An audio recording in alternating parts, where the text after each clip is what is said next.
Steven Tyler, the lead singer of Aerosmith, has just been vindicated in court on a sexual assault claim from 1975. We are now in the year of our Lord 2024. We are still litigating criminal claims from 1975. A judge has dismissed a sexual assault lawsuit against Steven Tyler. Former model Jean Bellino claimed that the rocker, 75, groped her twice in 1975 when he was 27 and she was 17. Okay, did Steven Tyler do this? I don't know if he did it or not. He's a rock star, so probably he did. I don't really know. But that's not really the point here. The point is, should we be litigating cases 50 years later? Criminal cases, allegations of sexual assault, or whether we're talking about groping or anything else. No, we should not. How is any of this happening? During the Me Too movement, remember the Me Too movement when Hollywood pretended all of a sudden to really care about sexual assault, even though Hollywood is the perpetrator of the sexual assault, even though it's all these Hollywood executives who are the most degenerate, filthy, lecherous people on planet Earth, and all of a sudden they started wearing little pins to the Golden Globes because Harvey Weinstein got caught. And not even got caught. Everyone knew that Harvey Weinstein was doing creepy stuff, but he finally had to pay some consequences for it because of a confluence of women speaking out and political circumstances. So all of a sudden, all these other lecherous, degenerate, licentious animals, these satyrs, decided to put on a little button. Time's up, me too. I'm totally going to stop doing all the stuff that I've been doing for the past ever, since the beginning of Hollywood. And because of that, there was this mania that took hold in the culture, not just in Hollywood, but in our court systems all over the place, all around the country, to lift statutes of limitations. So it used to be, if you groped a groupie at a rock concert in the 70s, you couldn't be held accountable for it half a century later. In the Me Too mania, they said, yes, you can. Statutes of limitations are good. And statutes of limitations are good because people change, because memories fade, because false memories set in. That happens to so many people, to everyone to some degree, and because society changes and our understanding of the law changes. We're talking about culture and human law. They change very much. They change every few years. We're talking about the big major shift in the Republican Party. Well, think about the changes in our culture that occur over half of a century. And to the point we were making earlier on the relation between the natural law and the human law is a bit imperfect. It is not synonymous with the eternal natural law. It responds to changing circumstances and changing aspects of character and virtue in time and space among real people. And no one wants to come out and defend statutes of limitations because then it sounds like you're defending, groping or something like that. But you're not. You're defending the law. You're defending the way human society really works. It reminds me of Chesterton's fence. Chesterton had this idea of the fence, which is you walk up, you see a fence in the middle of nowhere. You don't have any idea what it's for. You don't see what purpose it could possibly serve. So you go to tear it down, right? No, wrong. You don't tear it down.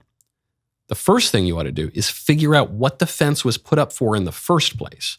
Then and only then should you consider tearing it down. Same thing here, folks. Statutes of limitations seem like a pretty wise thing. And rockers, for all their sins, I don't think we ought to be throwing them in jail or holding them to massive civil penalties for things they may or may not have done that people may or may not have remembered 50 years ago. Nikki Haley has done better than a lot of people thought she would. She's done almost exactly as well as I thought she would, because I do know there is a significant portion of the GOP base that or of the GOP, not exactly the rank and file voters, but of the GOP coalition broadly, that just hates Trump, just totally despises the guy. And so they would like anyone else but him. And Nikki Haley very wisely ran in the anti-Trump lane in the race. And so she still has that number of people. But still, what is it? 20% here. Even you get 30% somewhere else or much lower in other states. What is the argument for Nikki Haley to stay in the race? She articulates it on CNN. You're seeing the same thing whether you look at all the early states. Donald Trump didn't get 40% of any of the Republican primary vote. It is a problem. He's not bringing people into the party. He's pushing people out of the party. The Republican Party is now not just changing based on tone. It's changing based on policy. Like what? No longer is there any talk about fiscal responsibility. That used to be a pillar for the Republican Party. Yet you've got Donald Trump, who put us $8 trillion in debt, more than any other president. You've got Republicans now who opened up earmarks and pet projects again in Congress, passing through 7,000 of them last year. Donald Trump's not talking anything about shrinking government, stopping spending, cutting out the waste, none of that. And then he's changed the whole idea of peace through strength. We used to always talk about the strength of our alliances. Now you've got Donald Trump basically saying he's going to tell Putin to go and invade our allies who stood with us after 9/11. It's all a shift. Okay, so she makes a few claims here. Some of them, the one maybe I misheard her. It sounded like at the beginning she was saying Trump wasn't getting more than 40% in the primaries. And that was true in some of the earlier polls back when there were still other candidates in the primaries. But now when we look at how he's actually performing in these states, he's winning majorities. So most Republicans who are going out to vote are voting for Donald Trump to be the nominee. So yes, most Republicans want Trump to be the nominee in 2024. Then she goes on, she says, he's not bringing people into the party. People are leaving the Republican Party. She goes on to say, Colorado has fewer registered Republicans now. And you might attribute that to a number of things. I mean, in some ways, he appears to be bringing people into the Republican Party. Especially, you saw this in 2016. People who had not voted much in the past would come in to vote for Donald Trump. So he's changing who makes up the Republican Party to some degree. Frankly, in a similar way to Ronald Reagan. But it's true. Some people are leaving the Republican Party because they don't like Trump. So that 50-50.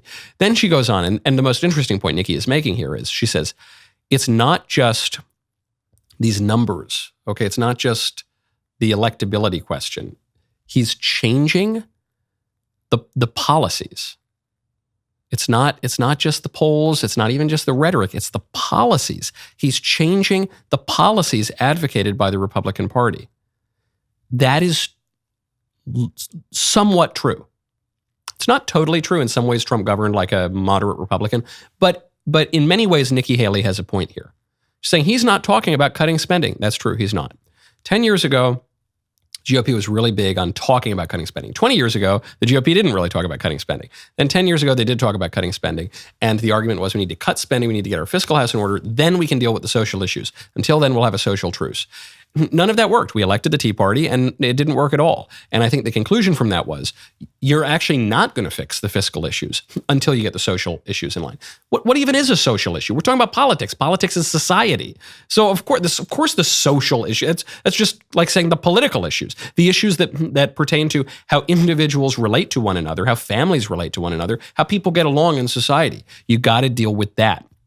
You're not going to fix our fiscal house if we've got a blown open southern border. Okay, that's not going to happen. She says in all of that, he's changed the Republican Party. That is true. That is true. So the question then you got to ask yourself is, how was he able to do it? How was this billionaire New York real estate TV reality star who'd been a tabloid celebrity for 40 years, how was this guy able to come in on his first real run for office to win with no prior political experience, the highest office in the land, and to totally take over the Republican Party? Remake the RNC after his image, chase out the establishment guys. How was he able to do it? You might say it's just his unique political talent. Yeah, he is uniquely talented. There's no question. But also, it's because the Republican Party had been so weakened. It was so incoherent. It had changed so much, and it was so dishonest with itself. Even when Nikki Haley says here, he's dismantled peace through strength. I don't agree with that. Donald Trump, I think, was the best peace through strength president in my lifetime. A lot of the so-called Reaganites later on would go on to say, we're the stewards of the Reagan legacy. Let's go bomb every country on earth. That was not Ronald Reagan's idea. Ronald Reagan was downright dovish when it came to foreign policy. Even when you talk about the Beirut barracks bombing, when 250 Americans were killed, American troops, what does Reagan do? Does he go in and start lighting up the whole Middle East? No, he pulled his troops out of Lebanon. He was the most dovish president until Donald Trump in recent memory. It's the peace through strength. The peace part is an important part. And Trump did exercise military strength and aggression. He took out the top Iranian general. He dropped the Moab. He would do all sorts. But even that, the GOP had just come to so misunderstand itself and the legacy of Ronald Reagan, which it would exalt. That gave the opportunity for Trump. It's for the GOP, the people who don't like Trump, maybe take a look in the mirror. Before you accuse me, take a look at yourself. That was a good clip. And I think we all agree on that. So that's why you should ring the bell, subscribe, and we'll see you next time.